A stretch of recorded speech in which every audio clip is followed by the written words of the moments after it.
1983 চনৰ 20 মাৰ্চৰ এই অভিশপ্ত দিনটোত জামগুৰিয়াতৰ লালেটাপুৰ নামে যিখন ঠাই আছিলে সেই ঠাইত 7জনকৈ পাহোৱাল অসমীয়াক সেই সময়ত অবৈধ বাংলাদেশীয়ে খেদি খেদি হানি খুচি নৃশংসভাৱে হত্যা কৰিছিল।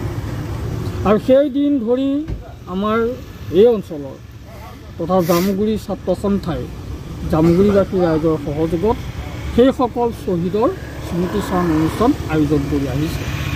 আজি 41তম এই শ্বহীদ দিৱস উদযাপন। ইতিমধ্যে দিনৰ ভাগত বিভিন্ন কাৰ্যসূচীৰে এই স্মৃতি দিৱস অনুষ্ঠান সম্পন্ন হৈছে। আৰু আজিও আমি নদুৱাৰ প্ৰেছ ক্লাবৰ সমূহ প্ৰতীক্ষই আমি এই সপ্ত শ্বহীদ বেদীত আমি পুষ্পাঞ্জলি কৰিছোঁ, আমি স্মৃতি চাৰণ কৰিছোঁ। আমি শ্বহীদসকলৰ যি ত্যাগ, তেওঁলোকে আমাৰ ভাষা সাহিত্য আমাৰ জাতিটোৰ কাৰণে তেওঁলোকে যি ত্যাগ কৰিলে সেয়া আমি অমৰ কৰি ৰখাৰ আজি আমি এই সপ্ত শ্বহীদ বেদীত আমি শৰণ লৈছোঁ।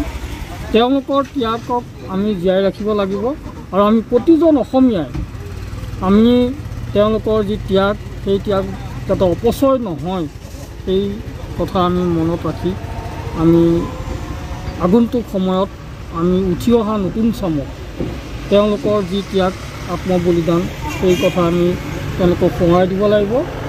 আৰু এই স্মৃতি যুগমীয়া কৰি ৰখাৰ স্বাৰ্থত আমাৰ জামুগুৰিবাসী ৰাইজে ইতিমধ্যে বিভিন্ন পন্থা হাতত লৈছে, বিভিন্ন কাৰ্যসূচীও হাতত লৈছে। আমি নদুৱাৰ প্ৰেছ ক্লাবেও তেওঁলোকৰ এই স্মৃতি যুগমীয়া কৰি ৰখাৰ ক্ষেত্ৰত যিখিনি কৰণীয় সেইখিনি আমি কৰি যোৱাৰ আমি প্ৰতিশ্ৰুতিবদ্ধ। আৰু আজি এই দিনটোত আমি পুনৰ শ্বহীদসকলক স্মৃতিত আমি